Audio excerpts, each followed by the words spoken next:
Superman adalah tokoh superhero pertama yang gua tonton sejak memiliki kesadaran penuh. Mungkin gua pernah nonton Batman atau Spider-Man sebelumnya. I'm Batman. Akan tetapi keduanya hanya menjadi memori yang samar sebelum gua benar-benar hidup dan memegang kendali atas kesadaran diri sendiri. Dan mungkin karena Superman Return pula, kadar masokis gua cukup mencuat. Sebab hal yang paling gua ingat dari film tersebut adalah gua ngerasa kasihan pada Superman.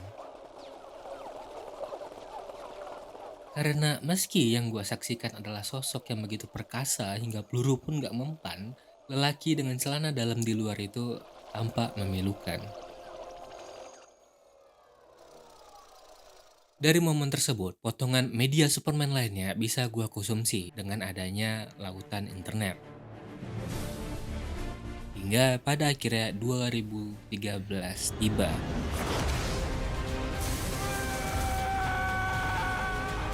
Di masa ini, DC masih terbayang-bayang dengan kesuksesan The Dark Knight yang membuat label grounded dan tema gelap. Ya tentunya sebagaimana yang kita tahu, DC Universe dimulai dengan atmosfer yang sama. Bagi gua pribadi, Man of Steel sampai detik ini pun, meski dengan segala kontroversinya perihal aksi Superman yang meledak-ledak, Man of Steel sendiri tetap menjadi kisah origin Superman terfavorit gua di era modern. Karena gua rasa kekeosan itu sendiri pun sesuai dengan cerita, dan dia bukan murni kesalahan Superman, karena seperti yang General Zod bilang,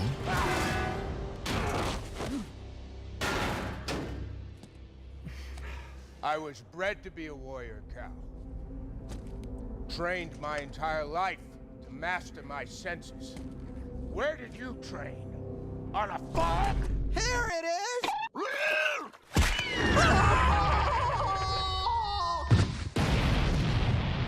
dan karena itu pandangan gua justru berubah dengan apa yang akan terjadi selanjutnya. Sebelum itu, perlu diketahui gue adalah fans Snyderverse. Buktinya, gue nonton semua reaksi orang yang berkaitan dengan DCU, mendebat orang-orang di komentar yang menggunakan poin negatif tanpa landasan, mengikuti kampanye Restore Snyderverse, dan sampai sekarang masih nggak terima Universe Snyder udah dibungkus. Namun, sebagai fans yang sebenarnya kita juga harus terima, sadar, dan mengakui kalau universe yang Zack buat banyak kekurangannya. Kalian harusnya ingat tentang permasalahan utama Superman di Batman v Superman adalah dirinya yang diragukan masyarakat kendati menjadi pelindung tanpa pamrih, menegaskan kalau dia adalah manusia sama seperti yang lain, bahwa bumi adalah rumahnya dan Louis adalah dunianya. This is my world. No, God, don't. You are my world. No. Please. Menyaksikan Superman di Dawn of Justice membawa kembali ingatan gua tentang betapa malangnya Superman Return. Dan itulah yang memang gua rasakan sepanjang film. Rasanya saya begitu simpatik dengan lelaki satu ini dan terdiskoneksi di saat yang bersamaan. Sebagaimana halnya Superman membangun tembok pada orang-orang terdekatnya.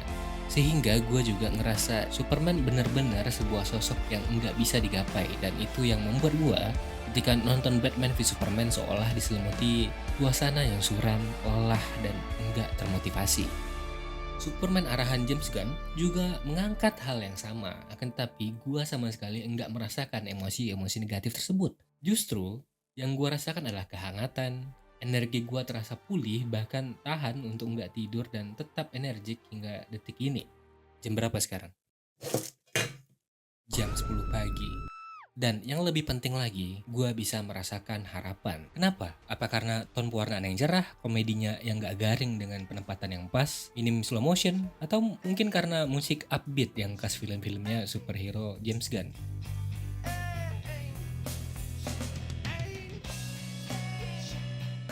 Ya, bisa jadi, namun bukan. Bukan semua itu. Tapi Superman James Gunn bisa membuat gua percaya.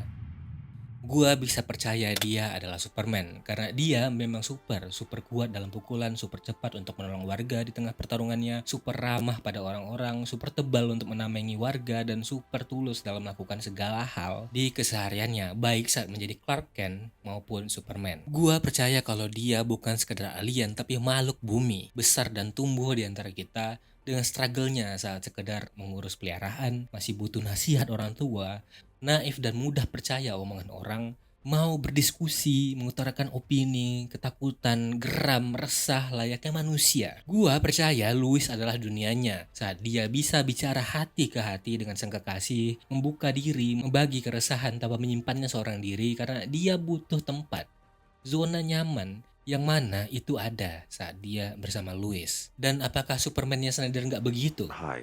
Ya, begitu seharusnya. Karena keduanya adalah orang yang sama. Hell, dia bahkan tersenyum dan mau menanggapi anak-anak. It's for our podcast. Well, in that case, How many people that you saved have you saved? I Never mind. Akan tetapi, Dawn of Justice Snyder selalu menggambarkan bahwa Superman ada di atas kita. Kita tahu dia tumbuh dan berkembang di bumi, akan tetapi adegan slow-mo melayang di depan matahari, menarik kapal gigantik, dikerumuni manusia yang begitu kagum sehingga dia terkesan sebagai sosok yang begitu dewata, membuat dia jauh di atas manusia. Membuat kita sulit untuk percaya kalau dia hanyalah Clark Kent, si anak petani dari Smallville. Saat keluar dari bioskop, dada gua terasa lega karena setelah menyaksikan Superman James Gunn, era The Dark Knight akhirnya bisa benar-benar usai. Meski masih ada sedikit rasa rindu akan Snyderverse, tapi perlahan semoga rasa itu akan sembuh dengan adanya harapan baru.